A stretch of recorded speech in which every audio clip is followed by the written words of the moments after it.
గారు 24 సంవత్సరాల నుంచి మీకు తెలుసు కాబట్టి ఎప్పుడైనా మద్యం షాపులోకి వెళ్ళడం కానీ తాగడం కానీ మీరు చూసారా? లేదు లేదు.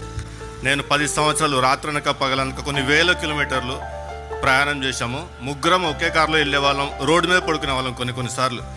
ఏ రోజు కూడా మేము ఆ వ్యక్తిని ఆ విధంగా చూడలేదు. ఆ 10 గంటల సీసీటీవీ ఫుటేజ్ మా వాడు కాదు. ఏ విధంగా చెప్తున్నా అంటే, ఒకవేళ ల్యాబొరేటరీ నుంచి ప్రవీణే అని చెప్పినా కానీ మేము నమ్మము. అది పచ్చి తాగుబోతు కూడా ఆ విధంగా అన్ని రకాలుగా తాగడండి. సస్తానికి తాగినట్టుంది అదేదో. అంత ఎంఎల్ ఇథైల్ ఆల్కహాల్ శరీరంలో వెళ్ళినాక అతను డయాబెటిక్. చాలామందికి తెలియదు అతను డయాబెటిక్ అని. మనిషి బతకడు అంత తాగితే. అన్ని గంటల ప్రయాణం కూడా చేయలేడు. కాబట్టి కృపతో చోటుకల్లా ప్రతి గ్రామానికి వెళ్ళేవాడు. 2027 వరకు కూడా నా క్యాలెండర్ ఫ్రీగా లేదు. ఎవరిని కూడా ఆ విధంగా చూడలేదు. ఆ విధంగా తాగేవాడైతే ప్రతిరోజు తాగాల, లేదా వారానికి 2-3 సార్లు తాగాల. ఆ వ్యక్తి కాదు అతను. నేను ఎక్కడ దెబ్బతినంటే బెనరంతో అన్నా మావాడికి వచ్చిన బాధ ఏంటన్నా, రోడ్డు మీద కూర్చున్నాడు, ఆ విధంగా కూర్చున్నాడు, మావాడైనా కనుక్కో అన్నా అని అడిగా.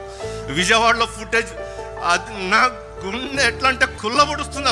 ఇట్లా కూర్చొని ఏదో కోల్పోయినట్టు కృంగిపోయిన వ్యక్తిని ఇంతవరకు చూడలేదు. చూడండి ఆ చిరునవ్వు. 10 సంవత్సరాలు అదే చిరునవ్వు చూసేవాడిని.